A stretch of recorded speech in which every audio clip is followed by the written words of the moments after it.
Britain को भी खालिस्तान समर्थक पर चरमपंथियों से खतरा महसूस होने लगा है। यह दावा वहां पूर्व प्रधानमंत्री बोरिस जॉनसन की देखरेख में तैयार की गई द ब्लूम रिव्यू नाम की रिपोर्ट में किया गया। रिपोर्ट के मुताबिक खालिस्तान समर्थक चरमपंथी संगठन आने वाले दिनों में ब्रिटेन के लिए मुश्किल खड़ी कर सकते हैं और इसी वजह से ब्रिटेन की ऋषि सुनक सरकार चरमपंथी सिख संगठनों पर एक्शन की तैयारी में है। वहां की सुरक्षा एजेंसियां उन सिख संगठनों की पहचान करने में जुट गई हैं जो खालिस्तान का समर्थन करते हैं, क्योंकि पिछले महीने ही खालिस्तान समर्थकों ने यूके में भारतीय दूतावास को निशाना बनाया था। और इस घटना के करीब एक महीने बाद द ब्लूम रिव्यू नाम की रिपोर्ट में यह दावा किया गया कि खालिस्तान समर्थक चरमपंथी सिख संगठन आने वाले दिनों में ब्रिटेन के लिए बड़ा खतरा बन सकते हैं। ये भी चेतावनी दी गई कि ये संगठन ब्रिटेन की राजनीतिक व्यवस्था को खत्म करने की साजिश रच रहे हैं और उनकी ये रणनीति ठीक इस्लामिक आतंकवादी संगठनों जैसी है। और इसी वजह से द ब्लूम रिव्यू रिपोर्ट में ब्रिटेन की सरकार को इन चरमपंथी सिख संगठनों से निपटने के लिए फौरन जरूरी कदम उठाने की नसीहत दी गई, ताकि किसी भी कीमत पर इन चरमपंथी संगठनों की पहुंच ब्रिटेन की संसद तक ना हो सके। क्योंकि रिपोर्ट में यह दावा किया गया कि ये चरमपंथी संगठन ब्रिटिश सिखों का एक छोटा और बेहद आक्रामक ग्रुप है जो एक जातीय और राष्ट्रवादी एजेंडे को बढ़ावा दे रहा है।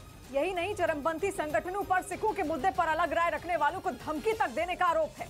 द ब्लूम रिव्यू रिपोर्ट इसलिए भी अहम है क्योंकि ये उन खालिस्तान समर्थकों की करतूतों को उजागर करती है जो यूके में भारतीय दूतावास में तोड़फोड़ में शामिल थे। इस घटना के बाद ब्रिटेन ने भारतीय अधिकारियों की सुरक्षा का भरोसा दिया था। बाद में यह मामला ब्रिटेन की संसद में भी उठा था, जहां इन खालिस्तान समर्थक सिख संगठनों पर बैन लगाने की मांग की गई थी। इस बीच तालिबान पर लिखी गई एक किताब में दावा किया गया कि भारत से रिश्ते सुधारने से पहले तालिबान ने पाकिस्तान से इसकी मंजूरी ली थी।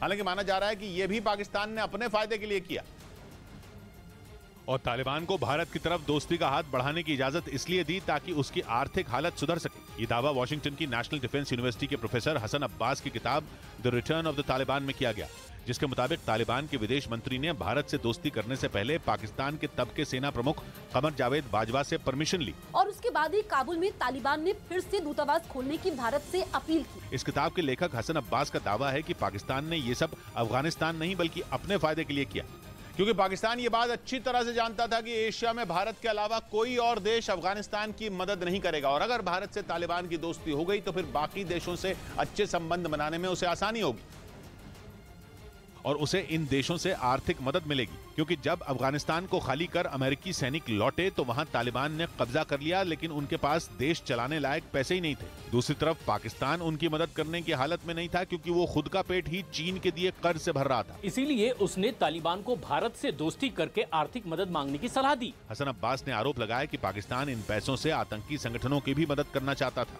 मतलब इससे आतंकियों को फंड भी मिल जाता और पाकिस्तान पर कोई आरोप भी नहीं लगते। इसलिए उसने तालिबान को मोहरे के तौर पर इस्तेमाल किया।